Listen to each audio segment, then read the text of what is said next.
रुद्र भगवान भोलेनाथ की भयंकर तपस्या करता है और उन्हें प्रसन्न कर लेता है। महाशिवरात्रि के दिन भगवान भोलेनाथ प्रकट होते हैं और रुद्र से एक वरदान मांगने को कहते हैं। रुद्र उनसे वरदान मांगता है कि वह जो भी बोले वह सत्य हो जाए। भगवान भोलेनाथ उसे एक चेतावनी देते हैं और कहते हैं अगर तुमने इस वरदान का दुरुपयोग किया तो यह नष्ट हो जाएगा, और उसे वरदान दे देते हैं। वह गांव के एक ऐसे किसान के खेत में पहुंचता है जिसकी फसलें खराब हो चुकी होती हैं और उनसे कहता है कि अब मैं इन्हें आपके लिए बिल्कुल हरा भरा कर दूंगा, और वह बोलता है फसलें हरी भरी तैयार हो जाती हैं। एक बीमार शख्स से बोलता है कि तुम ठीक हो जाओ और उसकी बीमारी सारी ठीक हो जाती है। उसे एक भिखारी मिलता है जिसको वह बोलता है तुम धनवान हो जाओ, वह उसी वक्त धनवान हो जाता है।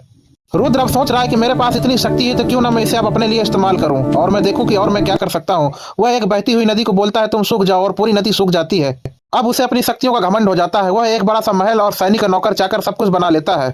मंदिरों से भगवान की मूर्ति ही हटवा देता है और उसकी जगह वह अपनी मूर्तियां उस मंदिर में रखवा देता है। अब उसका घमंड बहुत ज्यादा बढ़ चुका था क्योंकि वह शक्ति का दुरुपयोग भी करने लगा। गांव वाले बहुत परेशान थे। वह उन्हें डराता धमकाता और बोलता मेरी ही पूजा करो। महाशिवरात्रि के दिन गांव वाले लोग एक नदी किनारे बने शिवलिंग के पास जाकर उनसे प्रार्थना करते हैं कि हे भगवान आप ही हमारी रक्षा करो। वह अपनी ही बनी मूर्ति के सामने सभी को आदेशित कर रहा है कि महाशिवरात्रि को सिर्फ मेरी ही पूजा होगी।